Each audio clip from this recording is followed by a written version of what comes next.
I was finishing up some paperwork at my desk when my phone started buzzing. Text after text, call after call. At first, I ignored it.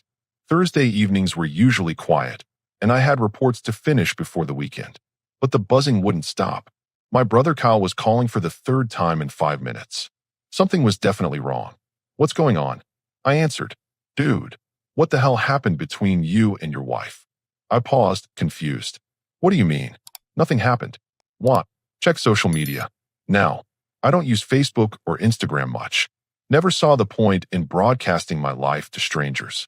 But Kyle sounded genuinely concerned, so I opened Facebook on my laptop. What I saw made my blood freeze. There was my wife, front and center on her profile. A series of photos that looked like something out of a drama movie. Her eyes red and puffy, mascara streaked down her cheeks, holding tissues. The lighting was perfect, the angle calculated. And the caption. Oh, the caption. After 8 years of marriage, I discovered the man I loved destroyed everything through betrayal. I gave him my heart, my trust, my future. He threw it all away for someone else. I'm broken, but I'm done being silent about what he did to me. Hashtag betrayed wife, hashtag truth hurts, hashtag never again. I stared at the screen for a solid minute, reading it over and over again. Betrayal? Someone else? What was she talking about? The post already had dozens of comments. Friends, family members, co-workers, all expressing shock, offering support, asking what they could do to help her through this difficult time. My aunt's comment stood out. I can't believe he would do this to you, sweetie. You deserve so much better. My own cousin. What a piece of garbage. I never liked him anyway. I scrolled through more posts. She'd shared multiple photos over the past 2 hours, each one more theatrical than the last. One showed her wedding ring sitting next to crumpled tissues. Another was her staring out a window with the caption, wondering where it all went wrong. The engagement was insane. Hundreds of likes, shares, comments pouring in. She was getting exactly what she wanted, attention and sympathy. But here's the thing. I never cheated on her. Not once. Not even close. I work at a logistics company, managing supply chains. My days are spent dealing with spreadsheets, vendor calls, and shipping schedules. The most exciting thing that happens is when we get a big contract renewal. I leave for work at 7:30, come home around 6. We eat dinner, watch TV, go to bed, rinse and repeat. When exactly was I supposed to have this affair? With whom? My phone rang again. This time it was my mother. Son, I just saw what happened. I'm so sorry you two are having problems, but cheating is never the answer. Mom, I didn't cheat on anyone. Silence on the other end. I mean it, Mom. I have no idea what she's talking about. But why would she post something like that if it wasn't true? That was the million-dollar question, wasn't it? After I hung up, I sat there staring at her posts. The timing was interesting. Just last week, she'd mentioned wanting to take a break from our marriage. Said she needed space to figure things out. I figured we'd talk about it over the weekend, maybe consider counseling. Apparently, she had other plans. I heard her car pull into the driveway. She'd been out all afternoon, claiming she was visiting her sister. Now I knew what she was actually doing, orchestrating this whole performance. The front door opened, and she walked in like nothing happened. No red eyes, no tissues, no signs of the emotional breakdown she'd been showcasing online for the past few hours. Hey, she said casually, setting her purse down. How was your day? I turned my laptop toward her, showing her Facebook page. Care to explain this? She glanced at the screen, and for just a second, I caught something in her expression. Not guilt, not embarrassment, satisfaction. I needed people to know the truth, she said. What truth? I never cheated on you. You emotionally cheated. With who? You know who. No, I honestly don't. Help me out here. She crossed her arms, switching to victim mode. You've been distant, unaffectionate. You care more about work than our marriage. That's betrayal. I stared at her. So, because I've been focused on getting that promotion, you decided to tell everyone I'm having an affair?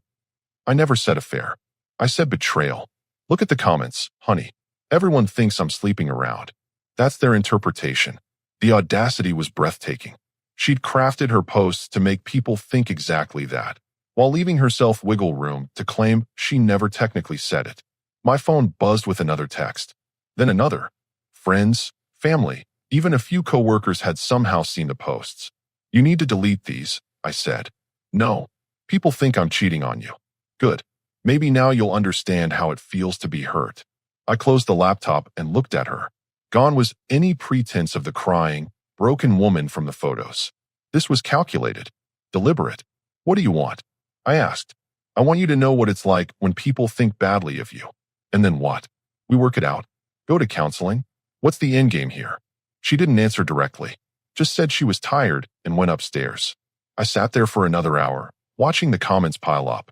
People I'd known for years, suddenly viewing me as some kind of cheating husband. My reputation being shredded in genuine time, one comment at a time. But here's what she didn't know about me. I might not use social media much, but I'm methodical, patient, and I keep excellent records. If she wanted to play games with the truth, I had something better than posts and photos. I had actual evidence. Friday morning came with a rude awakening. I woke up to 17 missed calls and 43 text messages. My boss Trevor had left a voicemail. Hey, I don't usually get involved in personal stuff, but Helen from accounting showed me something on Facebook. We should probably talk. Perfect. Now my professional life was getting dragged into this mess. I made coffee and scrolled through the overnight damage. She'd posted 2 more installments in her sob story series. One was a photo of our empty bed with the caption, sleeping alone while he's probably with her. Another showed her making breakfast for one, titled, Learning to Live with a Broken Heart. The comments section had turned into a full-scale character assassination. People were sharing their own cheating stories, using my wife's posts as therapy sessions. Someone had even started a thread about red flags they'd noticed about me over the years. My neighbor Harold had commented, I always thought something was off about that guy. Too quiet. Too quiet. That was my crime apparently. The doorbell rang at 8:15. I opened it to find my mother-in-law, Eleanor, standing on my doorstep. She'd clearly been crying. How could you do this to my daughter? She said, pushing past me into the house. Eleanor, I didn't do anything. The posts, the pictures. She's devastated. Did you actually read what she wrote? She never says I cheated. She just lets people assume it. Eleanor stared at me like I was speaking another language. Why would she make something like that up? That's what I'm trying to figure out. She told me you've been staying late at work, coming home different. Distant. I've been working on the Morrison account. It's a huge contract renewal. I told her about it weeks ago, but Eleanor wasn't listening. Her daughter was hurting, and I was the obvious target. She left after 10 minutes of lecturing me about commitment and trust. At work, things weren't much better. Helen from accounting gave me pitying looks. Trevor called me into his office around 10. Look, I'm not going to pry into your personal life, he said, closing the door. But this Morrison deal is huge for the company. I need to know if there are going to be any distractions. There won't be. Good. Because Carter Industries is depending on us to deliver, and if there's any personal drama that might affect your performance. Trevor, I'm focused on the job. Whatever you saw online, it's not what it looks like. He nodded, but I could tell he wasn't entirely convinced. During lunch, I decided to do some digging of my own.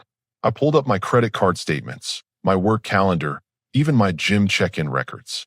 If she was going to accuse me of betrayal, I wanted a complete timeline of where I'd been and when. The pattern was clear. Over the past 3 months, I'd been working late exactly 14 times. All documented. All necessary for the Morrison project. I had email timestamps, security badge swipes, even a few photos I'd taken of late-night progress reports to send to Trevor. On the days she claimed I was acting suspicious, I was either at client meetings, working late, or at the gym. I had proof of everything. But the most interesting discovery was in our joint checking account. 3 weeks ago, she'd withdrawn $800 cash. When I'd asked about it, she said it was for her sister's birthday gift. Except her sister's birthday was in January, not September. Then I found another withdrawal. $600 2 weeks ago, and another one just last Friday. $250. Over $1,000 in cash withdrawals, all with vague explanations that didn't add up. My phone buzzed with a text from my brother Kyle. Just so you know, people are starting to take sides. Some are buying her story completely. Others are asking questions. I texted back. What kind of questions? Well, Marcus pointed out that in 8 years, he's never seen you even look at another woman. And Stephanie said the whole thing seems overdramatic. Marcus and Stephanie, 2 friends who actually knew me well enough to smell something fishy. That afternoon, she posted again. This time it was a photo of her at a coffee shop, looking pensively out the window. The caption read, "Trying to rebuild my life one day at a time. Thank you all for the love and support. It means everything to know I'm not alone in this." The martyrdom was getting thick, but there was something else in the photo that caught my attention.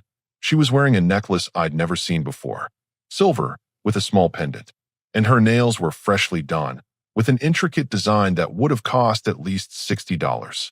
Funny how someone who was supposedly devastated by betrayal had time for spa treatments and new jewelry. I decided to call Marcus directly. "Hey man, I know you saw the posts," I said. "Yeah, about that. Can we talk?" "Privately." "Absolutely. Something doesn't sit right with me. In all the years I've known you guys, I've never seen you even glance at another woman. And now suddenly you're this serial cheater." "I'm not cheating, Marcus. Never have. That's what I figured. So what's actually going on?" I told him about the cash withdrawals, the sister's birthday lie, and her behavior over the past few weeks. How she'd been picking fights over nothing, criticizing everything I did, then suddenly switching to wanting space. "Sounds like she's setting you up for something," Marcus said. "That's what I'm thinking. You documenting all this?" "Every bit of it." "Good. Because if she's willing to trash your reputation online, she's probably planning something bigger." That evening, she came home with shopping bags from 3 different stores. When I asked what she bought, she gave me a vague answer about essentials. At dinner, she was almost cheerful, chatting about her day, asking about work like nothing had happened. Like she hadn't spent the last 24 hours convincing everyone we know that I destroyed our marriage. "People have been so supportive today," she mentioned casually while cutting her chicken. "I bet they have. My cousin Janet said I should document everything. For legal purposes." There it was. Legal purposes. "Are you planning something I should know about?" I asked. "Just protecting myself." "From what?" "From whatever comes next." The conversation ended there, but the message was clear. This wasn't just about embarrassing me or getting attention. She was building a case for something. After she went to bed, I spent 2 hours organizing everything I'd gathered.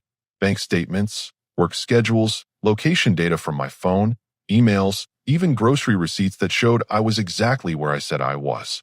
If she wanted to play this game, she picked the wrong opponent.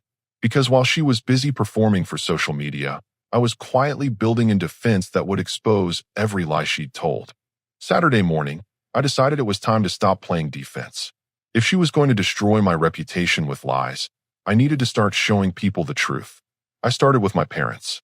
They deserved to know what was actually happening before they heard more twisted versions through the family gossip network. "Dad, can you and Mom come over for coffee? There's something I need to show you." They arrived within an hour. My mother immediately launched into concerned parent mode. "Son, we've been worried sick. Eleanor called us crying about."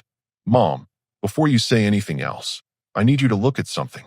I laid out printed copies of my work schedule for the past 3 months, alongside her social media posts. Then I showed them the timestamps. "Look at this post," I said, pointing to her phone. "She says I was acting suspicious and distant on Thursday, September 14th. But here's my work calendar. I was in a client meeting with Morrison Industries from 2 to 6 p.m. Here's the email confirmation. Here's my badge swipe leaving the office at 6:45. Here's the grocery receipt from 7:15, buying ingredients for the dinner I cooked that night." My father studied the documents carefully. He's a retired accountant, and numbers don't lie to him. "And this one," I continued, "where she says I came home smelling different on Tuesday the 19th. I was at Planet Fitness from 6 to 7:30.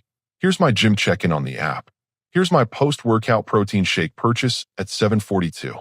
My mother looked confused. "But why would she make all this up?" "That's what I'm trying to figure out. But look at these bank statements. 3 cash withdrawals totaling over $1,000 in the past month." When I asked about the first one, she said it was for her sister's birthday gift. "When is her sister's birthday?" Dad asked. "January." The room went quiet. My parents exchanged one of those married couple looks that says they're having an entire conversation without words. "Have you talked to her about any of this?" Mom asked. "I tried. She just keeps saying I emotionally betrayed her by working too much. But then she contradicts herself by saying I was with someone else." Dad leaned back in his chair. "Son, in 43 years of marriage, I've learned that when someone accuses you of exactly what they're doing, you better start paying attention. You think she's cheating? I think she's definitely doing something. And whatever it is, she's trying to make you look like the bad guy first." After my parents left, I called my sister Diana. She lives 2 states away but has always been good at reading people. I saw the posts, she said before I could even explain why I was calling. And they felt off. Off how? Too polished. Too calculated. When you're genuinely hurt, you don't stage photo shoots. You just hurt. I shared the same information I'd shown my parents. Diana's response was immediate. She's planning to leave you and wants to control the narrative. The cash withdrawals, the social media campaign, the legal protection comments. She's building a case. For what? Divorce. And she wants to make sure everyone sees you as the villain so she gets sympathy, support, and probably thinks it'll help her financially. That afternoon, I decided to reach out to 2 more people, our mutual friends Harper and Gavin. They'd known us as a couple for 6 years and had always been fair-minded. I invited them over for dinner. When they arrived, Harper immediately hugged me. "We're so sorry about what you're going through," she said. "Actually, that's what I wanted to talk to you about." I walked them through the same evidence I'd shown everyone else. But with Harper and Gavin, I went deeper. I showed them actual text messages. "Look at this conversation from 2 weeks ago," I said, pulling up my phone. She texted me at work asking if I'd be home for dinner. I replied that I was staying late for the Morrison project. She said, "Okay, love you." No anger, no suspicion, no problems. But in her post from yesterday, she claims that on that same day, she knew something was wrong because I was making excuses to stay away from home. Gavin studied the messages. These timestamps don't match her story at all. And here's another one. Last Friday, she posted about feeling abandoned and ignored. But look at our text thread from that day. She canceled our dinner plans because she wanted to go shopping with her friend Natalie. I said that was fine and asked if she wanted me to pick up takeout for when she got back. She said yes and thanked me for being understanding. Harper was getting visibly angry. So she's just lying? About everything? It looks that way. But why? What does she gain from this? I showed them the bank statements and explained my theory about her planning to leave. She wants to be seen as the victim, I said. If everyone thinks I'm a cheating husband who destroyed our marriage, then when she files for divorce, she's the wrong party who deserves sympathy and support. That's incredibly manipulative, Harper said. And stupid, Gavin added. Did she think you wouldn't have evidence to defend yourself? I don't think she expected me to fight back at all. She probably thought I'd just take it and slink away quietly. We talked for another hour. By the end, both Harper and Gavin were completely convinced of my innocence and furious about the manipulation. "What are you going to do?" Harper asked. "I'm going to keep gathering evidence. And when the time is right, I'm going to present the actual truth to the people who matter." "Do you think she's having an affair?" "I think she's doing something. Whether it's another man, planning to leave, or just trying to create drama for attention, I don't know yet. But I'm going to find out." That evening, she came home from another mysterious outing, this time claiming she'd been at a support group for women going through difficult times. "How was your day?" she asked, as if she hadn't spent the weekend portraying me as a marriage-destroying cheater to hundreds of people online. "Productive," I said. "Spent time with family and friends." "That's nice," she said, but something in her voice suggested she wasn't entirely comfortable with that answer. Later that night, I heard her on the phone in the bathroom. The conversation was quiet, but I caught fragments. "Need to be more careful. He's asking too many questions. Should speed things up." When she came out, she was all smiles again. "Who were you talking to?" I asked casually. "My sister. She's going through some stuff." Another lie. I talked to her sister Janet at a family barbecue just 3 weeks ago. She was doing fine, recently promoted at her job, planning a vacation with her boyfriend. But I didn't call her out. Not yet, because I was starting to understand her strategy and I was developing one of my own. She was playing a public game, using social media and emotion to destroy my reputation. I was playing a private game, using facts and evidence to discover the truth. And the truth was starting to reveal itself in ways she never expected. Sunday morning brought an unexpected phone call.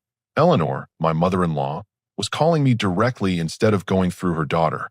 "I need to ask you something," she said, her voice different from our last conversation. Less accusatory, more confused. "Of course. Last night at dinner, I mentioned that Janet called me crying about her boyfriend problems.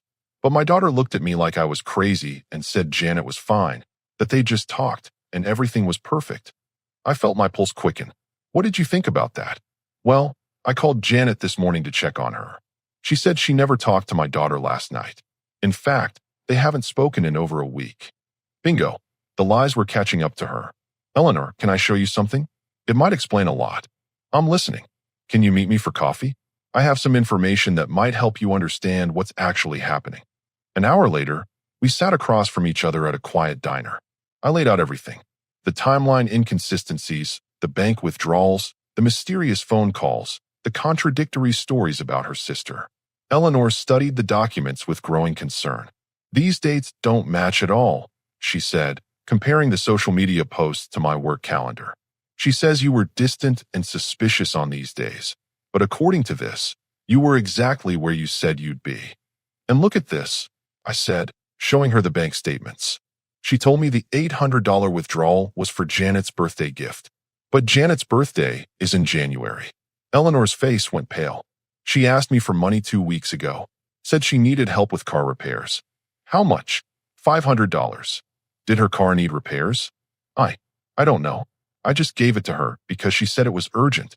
We sat in silence for a moment while Eleanor processed everything. There's something else, she said quietly. Last month, she asked me about divorce lawyers. Said she was asking for a friend who was having problems. What did you tell her? I gave her the name of the attorney who handled my sister's divorce. Maxwell Sharp. He's expensive but thorough. Maxwell Sharp. I made a mental note to look him up. Eleanor, I think your daughter is planning to leave me, and she's trying to make it look like it's my fault. But why? If she's unhappy, why not just talk to you? Because this way, she gets to be the victim. She gets sympathy, support, and probably thinks it'll help her in a divorce. Eleanor looked devastated. I raised her better than this. I know you did, but something's changed, and I need to figure out what. That afternoon, I decided to do some detective work. I drove past Maxwell Sharp's law office, a sleek building downtown. Then I checked his website. Specializes in high-conflict divorce cases and asset protection for wronged spouses. Interesting. Around 4 p.m., Harper called me. You need to know something, she said. I was at Target earlier, and I ran into Natalie. You know, your wife's friend. Yeah, what about her? I mentioned how sorry I was about what happened to you guys, and Natalie looked confused. She said she hadn't heard about any problems. So I showed her the Facebook posts. What was her reaction?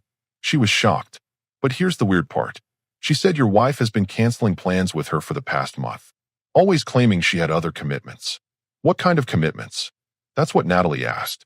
But your wife was always vague. Just said she was working through some things and needed space. More lies. More mysterious behavior. That evening, she came home later than usual. When I asked where she'd been, she said she'd gone to a movie with her friend Cassidy. Which movie? I asked. That new romantic comedy. The one with the actress from that TV show. How was it? Sad, actually. Made me think about relationships and how they fall apart. I nodded sympathetically. Then, after she went upstairs, I checked the movie times online. The romantic comedy she mentioned? It hadn't played at any local theater in over a month. Strike 3. Monday brought another development. My coworker Janet stopped by my office. Hey, I don't usually get involved in personal stuff, she said, but I saw those Facebook posts about you. Yeah, it's been rough. The thing is, my sister works at that new Italian restaurant downtown, Benedetto's. She said she's seen your wife there several times recently, always with the same guy. My stomach dropped. What guy? Tall, dark hair, expensive suit. They sit in the back corner booth and seem pretty friendly. How friendly? Holding hands across the table friendly. There it was. The missing piece. When was the last time she saw them? Friday night. Same night your wife posted that crying photo about sleeping alone. The audacity was breathtaking. She was posting about being abandoned and betrayed while she was literally out on a date with another man. Janet, would your sister be willing to write down what she saw? Dates, times, descriptions? Probably. She's pretty disgusted by cheaters herself. That evening, I confronted her directly. How was the support group yesterday? I asked. Helpful. It's good to talk to people who understand what I'm going through. And the movie with Cassidy? It was okay. Like I said, kind of sad. I pulled out my phone and showed her the movie theater website. Funny thing about that romantic comedy you saw. It hasn't played anywhere in town for over a month. For the first time since this whole mess started, she looked genuinely rattled. We watched it streaming at her place. And this mysterious support group. Where does it meet? It's private. I'd rather not say. Of course it is. I set my phone down and looked directly at her. Here's what I think is happening. You're seeing someone else. You've been planning to leave me for weeks, maybe months. But instead of being honest about it, you decided to destroy my reputation first so you could play the victim. She stared at me for a long moment. You're paranoid. Am I? Then explain the cash withdrawals, the lies about where you've been, the fake support group, the movie that doesn't exist. I don't have to explain anything to you. Actually, you do. Because right now, people think I'm the cheater. But I have evidence that shows exactly where I've been every day for the past 3 months. Can you say the same? She stood up abruptly. I'm not having this conversation. We're going to have it eventually. The question is whether you want to control how it happens, or if you want me to. She started to leave the room, then turned back. What's that supposed to mean? It means I know about Maxwell Sharp. I know about the restaurant. I know about the mysterious boyfriend. And I know about the lies you've been telling everyone. Her face went completely white. You've been following me? I didn't have to. Your own mother told me about the lawyer. Your friend Natalie told Harper about your canceled plans. The restaurant hostess recognized you from your social media photos. She opened her mouth to respond, then closed it. So here's what's going to happen, I continued. You're going to stop posting lies about me online, and we're going to have an honest conversation about what you actually want. And if I don't, I smiled. Not a nice smile. Then I stopped playing defense and start playing offense. And trust me, you don't want to see what I've been gathering while you've been busy performing for Facebook. She stared at me for another few seconds, then went upstairs without another word. But I could hear her on the phone again within minutes. This conversation was longer and more heated than the others. The war was about to begin, and she was finally starting to realize she might not win it.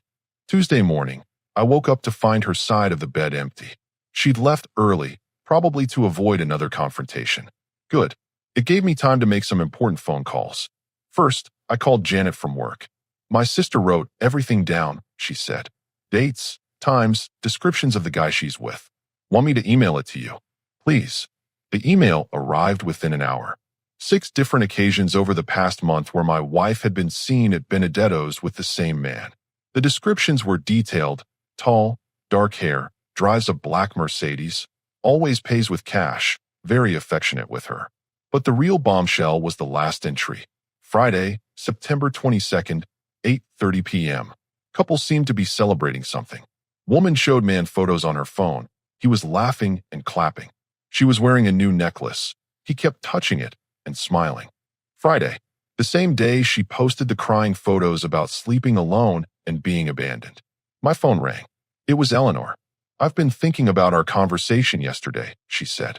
And I remembered something else. What's that? Last week, she asked me if I thought she could stay with me for a few weeks while she figured some things out. I said of course, but I asked what was happening.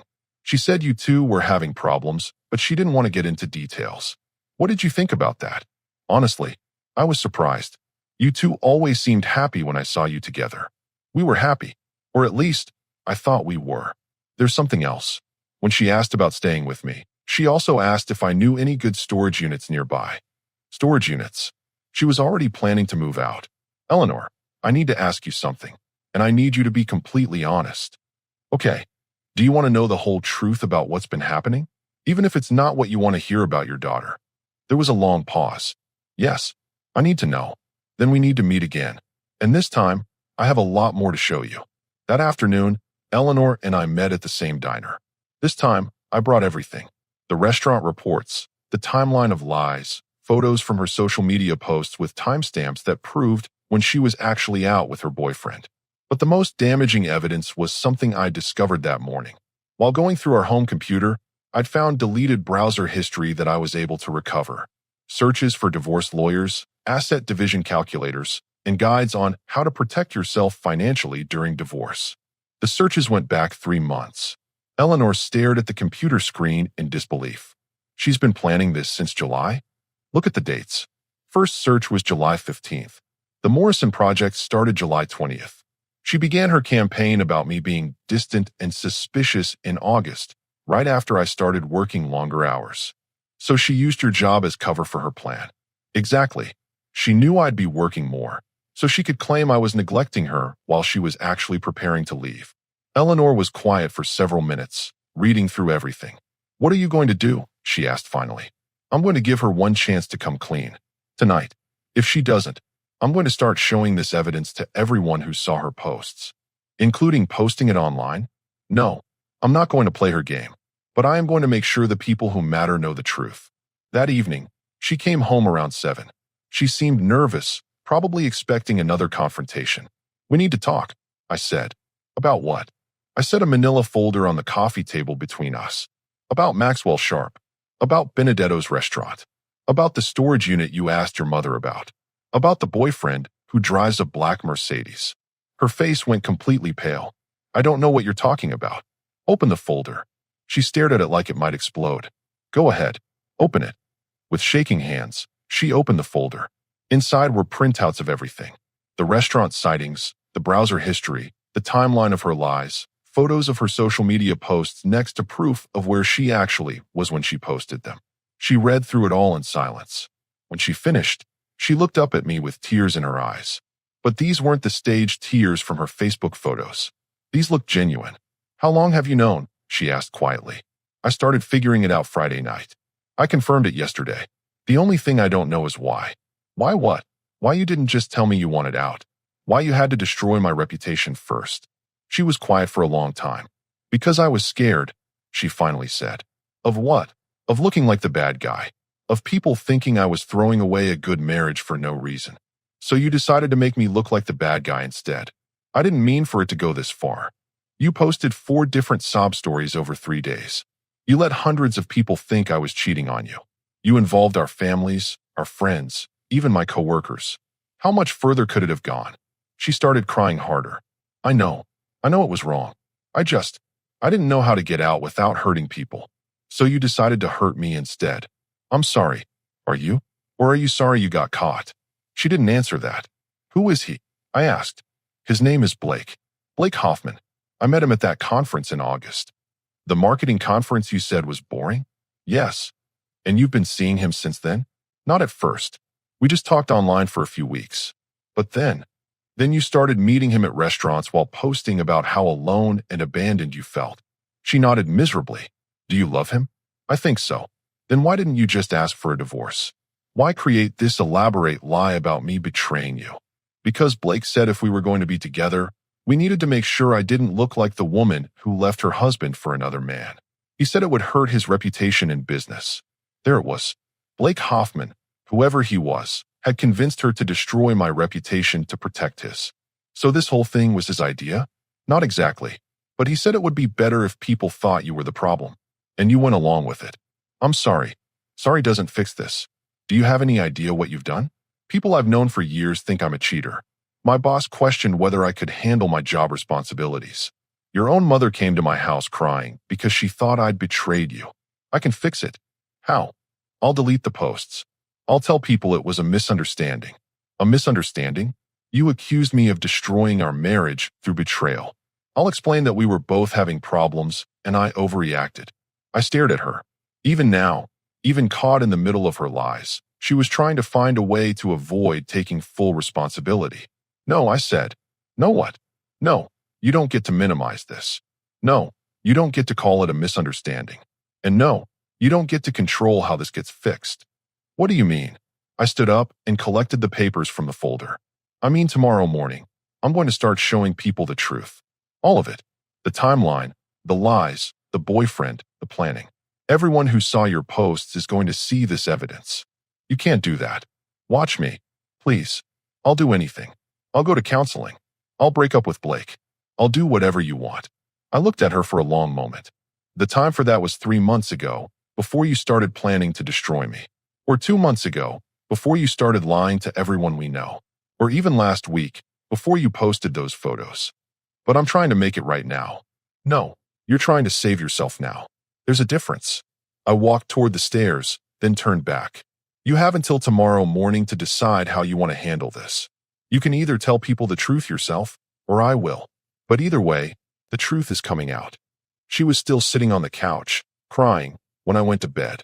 But I could hear her on the phone again. This conversation lasted over an hour. I had a feeling Blake Hoffman was about to learn what happens when your carefully laid plans fall apart. Wednesday morning, I woke up to find a note on the kitchen counter. I deleted the posts. Please don't show anyone those papers. I'm staying at my mother's while we figure this out.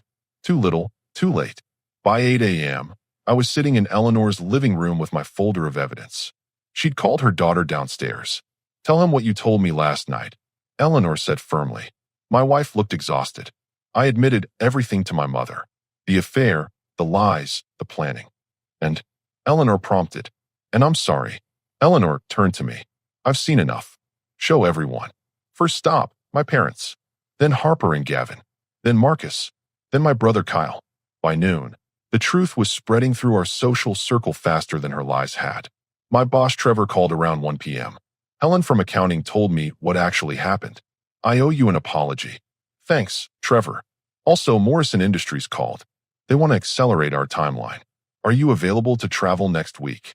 The promotion I'd been working toward was back on track. By Wednesday evening, her Facebook had gone dark. Not just deleted posts, the entire account was deactivated. Thursday brought the best call of all. Eleanor. She's moving out permanently. Going to live with Blake, apparently. How are you handling it? Disappointed, but not surprised anymore. Oh, and she asked me not to give you our new address. I don't want it. Good, because I wasn't planning to. Friday afternoon, Marcus stopped by with news. Remember Blake Hoffman? I looked him up. Turns out he's married. What? Yeah. Wife, 2 kids.